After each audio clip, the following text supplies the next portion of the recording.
নমস্কাৰ, welcome to Educare YouTube channel. আটাইকে স্বাগতম জনাইছোঁ। আৰু আজি আমি এটা থাম্বনেইলটো দেখি গম পাইছোঁ যে কি শিকিম। এয়া হৈছে পয়েটিক ডিভাইচ বা লিটাৰেৰী ডিভাইচ, যাক আমি কি বুলি কওঁ, ফিগাৰ অফ স্পীচ বুলিও কওঁ। ইয়াৰ পৰা মেট্ৰিকত 1 নম্বৰ বা 2 নম্বৰ অহাটো ফিক্সড, আৰু আগতে নাহিছিলে। যোৱা 2 বছৰমানৰ পৰা ইয়াৰ পৰা নম্বৰ আহি আছে। আৰু যিহেতু আজিকালি কনচেপ্ট ৱাইজ পেপাৰ কুৱেশ্যনবিলাক কনচেপ্ট ৱাইজ হয়, গতিকে আমি সকলো কথা জানিব লাগিব। ইয়াৰ পৰা যে নম্বৰ আহিব সেইটো ফিক্সড। এতিয়া আমি জানিব লাগিব পয়েটিক ডিভাইচ বা লিটাৰেৰী ডিভাইচ কি বুলি কওঁ এতিয়া, যাক আমি অসমীয়াত শব্দ অলংকাৰ বুলি ক'ব পাৰোঁ। শব্দ অলংকাৰ। এতিয়া শব্দ অলংকাৰ কি? শব্দ অলংকাৰ এনেকুৱা এটা বস্তু যিয়ে বাক্যটোক ভাল লগা কৰে, যে বাক্যৰ গাঁথনিটোক ভাল লগা কৰে। এতিয়া চাবা, ধৰি লোৱা কোনোবা এজনী নাচনীয়ে বিহু নাচি আছে।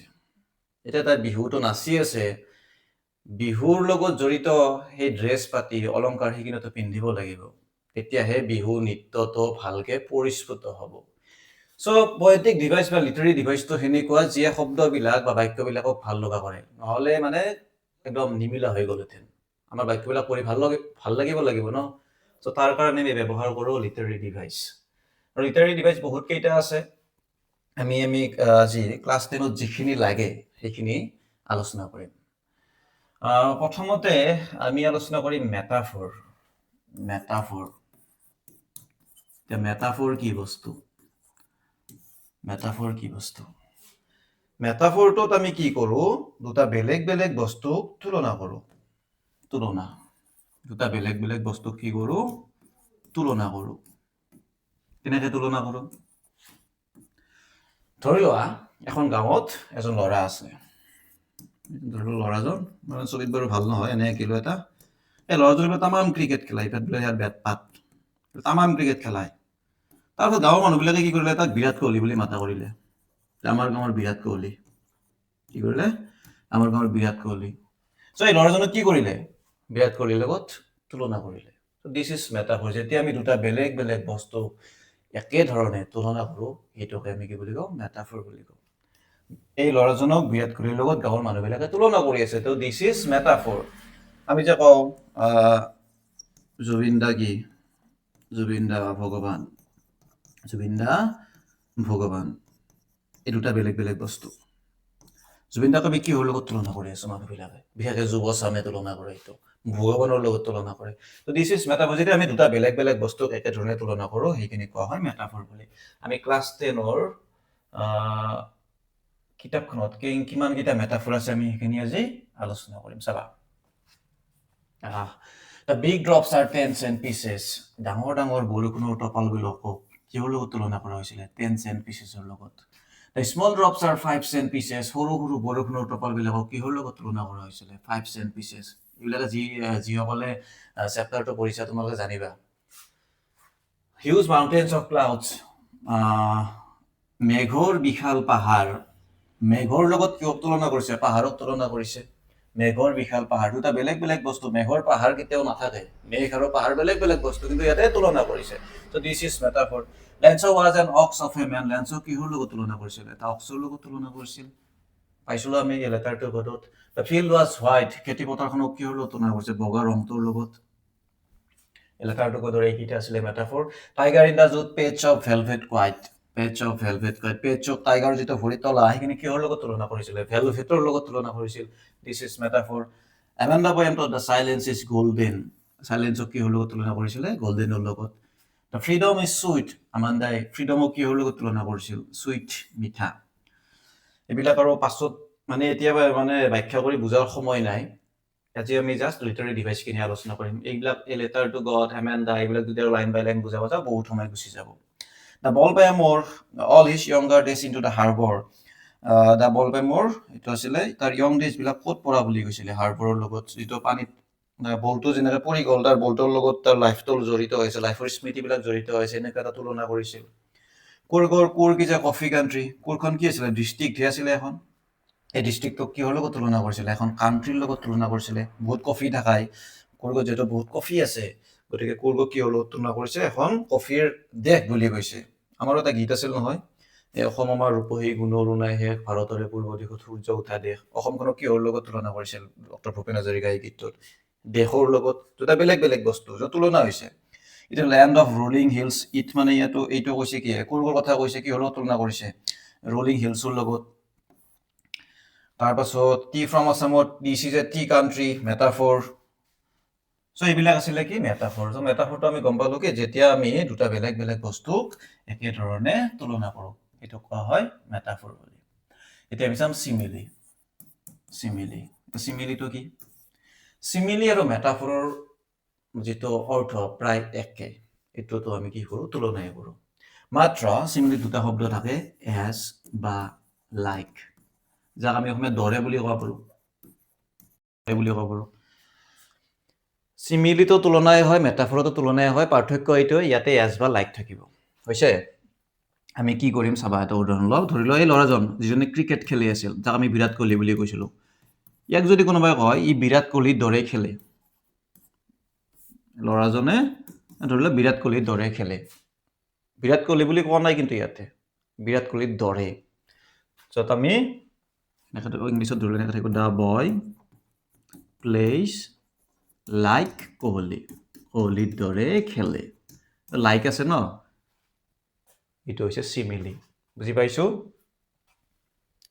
বেলেগ একো পাৰ্থক্য নাই চিমিলি আৰু মেটাফৰৰ ইয়াতে মাত্ৰ এজ বা লাইক থাকিব এতিয়া আমি ক্লাছ 10ৰ কিতাপখনৰ চিমিলি কেইটা চাম Lencho was an ox of a man যদি ইয়ালৈকে দিয়ে বাক্যটো এইটো মেটাফৰে হ'লহেঁতেন লেন্সো এজন অক্স আছিল মানে কি কৰিছে অক্স জন্তুটোৰ লগত তুলনা কৰিছে ইয়াতে পাছৰখিনি আছে চাবা ৱৰ্কিং লাইক এন এনিমেল কিহৰ দৰে কাম কৰে লেন্সোৱে লাইক এন এনিমেল ইয়াতে লেন্সো কিহৰ লগত তুলনা কৰিলে এনিমেলৰ লগত তুলনা কৰিলে হল দুটা বেলেগ বেলেগ বস্তু কিয় তুলনা কৰিছিল কাৰণ লেন্সোৱে এনিমেলৰ দৰে কাম কৰে বহুত কষ্ট কৰে সেইখিনি তুলনা কৰিছিলে ইয়াতে এটা কি আছে লাইক এটা আছে so' this is simile the field was white খেতি পথাৰখনক কিহৰ লগত তুলনা কৰিছিলে বগা ৰংটোৰ লগত ইয়ালৈকে যদি আহে এইটো মেটাফৰে হ'ল কিন্তু পাছত কিবা এটা আছে as if covered with salt যে নিমখে আৱৰি পৰিছিল নিমখৰ দৰে আৱৰি পৰিছিল চ' এজ এটা আছে so' this is simile tea from আছামৰ the tiny plants briskly moved doll like figure এই প্লেণ্টছবিলাকক কিহৰ লগত তুলনা কৰিছিলে দলৰ লগত দলবিলাক যে অহা যোৱা কৰি থাকে মানে পুতলাৰ দৰে অহা যোৱা কৰাৰ দৰে যেন লাগিছিল চ' এইটো চিমিলি কাৰণ ইয়াতে কি আছে এটা লাইক এটা আছে দ্য টেল অফ কাষ্টাৰ্ড ড্ৰেগনৰ যিটো কাষ্টাৰ্ডৰ মাউথ এই মুখখন কিহৰ লগত তুলনা কৰিছিল ফায়াৰ প্লেছৰ লগত আৰু ইয়াতে এটা কি আছে লাইক এটা আছে so' this is simile mustard was as brave as a tiger mustard কিহৰ দৰে আছিলে ব্ৰেভ সাহসী আছিলে টাইগাৰৰ দৰে মাষ্টাৰক তুলনা কৰিছিলে কিহৰ লগত টাইগাৰৰ লগত আৰু ইয়াতে কি আছে এজ আছে চ' দিছ ইজ চিমিলি বুজি পালো মেটাফৰ আৰু চিমিলিৰ ডিফাৰেঞ্চ বেছি নাই মাত্ৰ চিমিলিত এজ বা লাইক থাকিব মেটাফৰত নাথাকে ইয়াৰ পাছত আমি চাম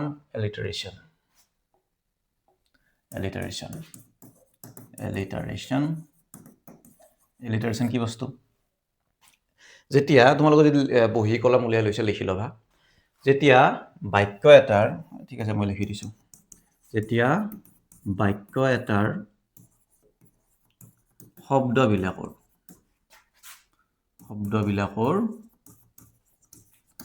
প্ৰথম বৰ্ণবিলাক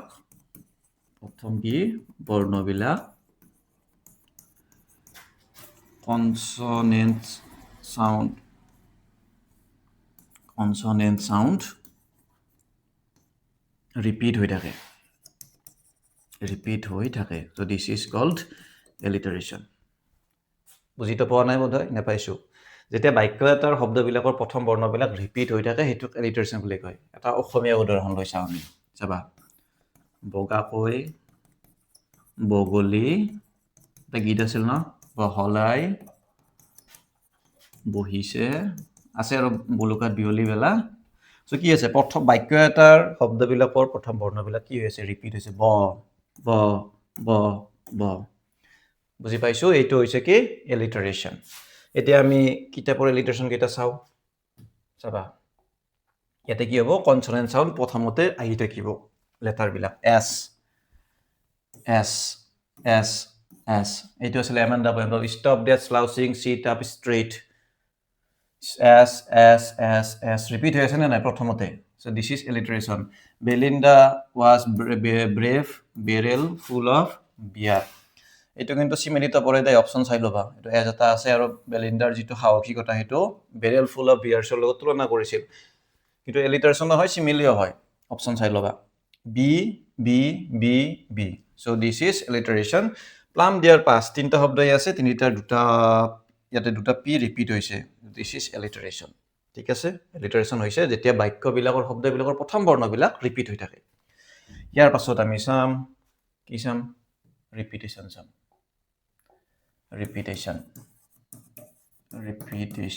repetition to কি যেতিয়া বাক্য এটাত এটা শব্দ এবাৰতকৈ বেছিকৈ আহে এইটো কোৱা হয় ৰিপিটেশ্যন বুলি এখন নতুন সিনেমা চলি আছে অসমত এতিয়া কি চলি আছে ৰৈ ৰৈ বিনালে চাইছে না নাই ৰৈ বিনালে তো ইয়াতে কি আছে বাক্য এটা বাক্য ৰৈ বিনালে ধৰিলে এটা বাক্য ইয়াতে এটা শব্দ দুইবাৰ আহিছে না নাই ৰৈ এইটো ৰিপিটেশ্যন আৰু এনেকুৱা বহুত গীত আছে মায়া মাথো মায়া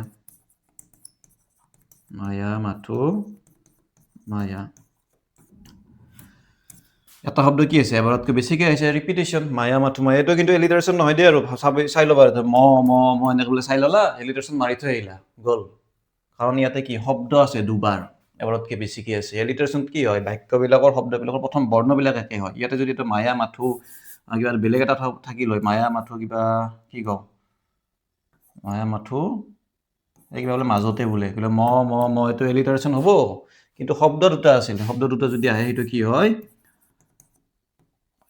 তো ৰিপিটেশ্যন বুজি পাইছো এতিয়া আমি চাম ৰিপিটেশ্যন কিতাপখনৰ ৰিপিটেশ্যন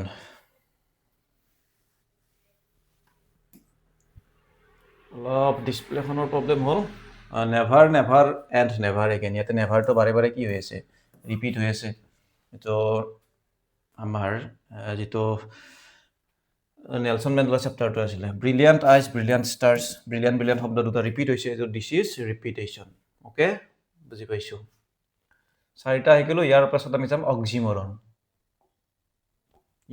অক্সিমৰন নামবিলাক অলপ বেলেগ ধৰণৰ অক্সিমৰণটো কি যেতিয়া দুটা বিপৰীত শব্দ কি শব্দ বিপৰীত শব্দ একেলগে বহে দুটা বিপৰীত শব্দ কি হয় একেলগে বহে এইটো কোৱা হয় অক্সিমৰন আমাৰ বিহুবিলাকত কিছুমান খেলা হয় ন সৰু বাচ্চাবিলাকৰ কাৰণে এই উঠা বহা আৰু কিবা এখন আছিলে ন পাৰ পানী চ' এইবিলাক কি দুটা বিপৰীত শব্দ নহয় উঠা বহা উঠাটো এটা বেলেগ শব্দ বহাটো এটা বেলেগ শব্দ দুটা বিপৰীত পাৰ পানী দুটাৰ বিপৰীত একেলগে বহিছে এইটো কোৱা হয় ইংলিছত অক্সিমৰন বুলি বুজি পাইছো যেতিয়া দুটা বিপৰীত শব্দ একেলগে বহে এইটো কোৱা হয় অক্সিমৰন বুলি আমি চাওঁ যদি কিতাপখনৰ কি আছে কোৱাইট ৰেছ এটা টাইগাৰ ইন দ্য জোৰ কোৱাইট মানে কি খং কোৱাইট মানে শান্ত ৰেছ মানে কি খং দুটা বিপৰীত শব্দ শান্ত আৰু খং দুটা বিপৰীত শব্দ একেলগে বহি আছিলে এইটো কোৱা হয় কি বুলি অক্সিমৰন পেট ড্ৰেগন পেট মানে পোহনীয়া ড্ৰেগনটোতো পোহনীয়া বস্তু নহয় দুটা বিপৰীত শব্দ চ' এইটো কোৱা হয় কি বুলি অক্সিমৰন বুলি বুজি পাইছো ইমান টান বস্তু নহয় ইয়াৰ পাছত আমি চাম এনাফৰা এনাফৰাটো কি এনাফৰাত কি দুই তিনিটা বাক্যৰ দুটাও হ'ব পাৰে তিনিটা হ'ব চাৰিটাও হ'ব পাৰে এনেকুৱা দুই তিনিটা বাক্যৰ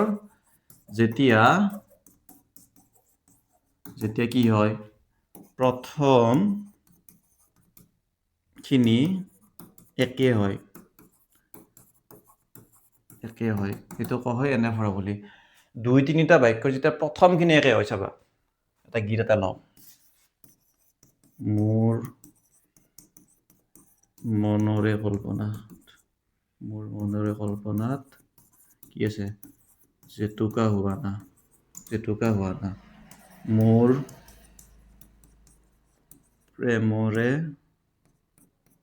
প্ৰেমৰে থাপনাত তুলসী বন এনেকুৱা আছিল ন গীতটো ইয়াতে কি আছে দুটা বাক্যৰ প্ৰথমখিনি কি একে বুজি পাইছো ৰিপিটেশ্যনত কি আছিলে এটা বাক্যত শব্দ বেছিকৈ আহে এটা শব্দ বেছিকৈ আহে এনাফৰাত কি দুই তিনিটা বাক্যৰ প্ৰথমখিনি একে হয় সেইটো কোৱা হয় এনাফৰা বুলি এতিয়া আমি যদি চাওঁ 10 কিতাপখনৰ এনাফৰা ক'ত আছিলে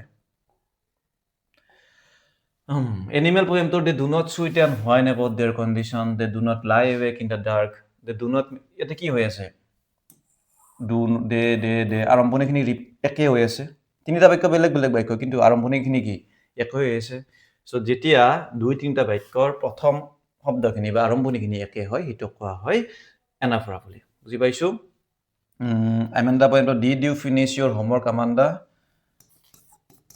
ডিডটো তাতে গুচি গৈছে did you tidy your room Amanda এটা ডিড ইউ এইখিনি চেম ৰিপিট হৈ আছে বুজি পাইছোঁ খেলি মেলি নকৰিবা ৰিপিটেশ্যনত কি এটা বাক্যত এটা শব্দ হিচাপত মানে এবাৰতকৈ বেছিকৈ আহিব আৰু এনাফৰাত কি দুই তিনিটা বাক্যত আৰম্ভণিখিনি একে হ'ব অ'কে ইয়াৰ পাছত আমি ক'ত যাম এজনেন্সত যাম এইটোত কি যেতিয়া এটা বাক্যৰ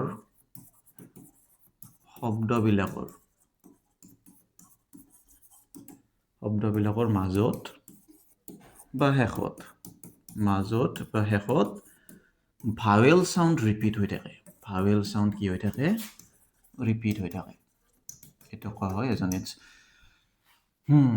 ভাৱেল চাউণ্ড কি আছিলে ই আই অ ইউ এইবিলাক শিকালে আৰু গালিৰে খাম নিশিকাওঁ ভাৱেল শিকাব হৈছে এনেকৈ ক'ব আৰু এজনেন্স কি বুলি ক'লো যেতিয়া এটা বাক্যৰ শব্দবিলাকৰ মাজত বা শেষত ভাৱেল চাউণ্ডবিলাক ৰিপিট হৈ থাকে সেইটো কোৱা হয় এজনেন্স বুলি ইয়াতে চাবা ইটো বাৰে বাৰে ৰিপিট হৈছে শেষত ই মানে ভাৱেল চাউণ্ডটো ৰিপিট হৈছে ই হয়নে নহয় এইটো কি কোৱা হয় এজনেন্স বুলি এইটোত কি ৰিপিট হৈ আছে আইটো চাগে মাজত বা শেষত ভাৱেল চাউণ্ড বেছি হ'লে হ'ল এইটো এইবাৰ 2025 মেট্ৰিকতো আহিছিলে কোনটো পয়েটিক ডিভাইচ ব্যৱহাৰ হৈছে বুজি পাইছোঁ এজনেন্সটো কি যেতিয়া বাক্য এটাৰ মাজত বা শেষত শব্দবিলাকৰ ভাৱেল চাউণ্ডটো ৰিপিট হৈ থাকে সেইটোক কি বুলি কোৱা হয় এজনেন্স বুলি কোৱা হয় ইয়াৰ পাছত আমি চাম কনছনেন্স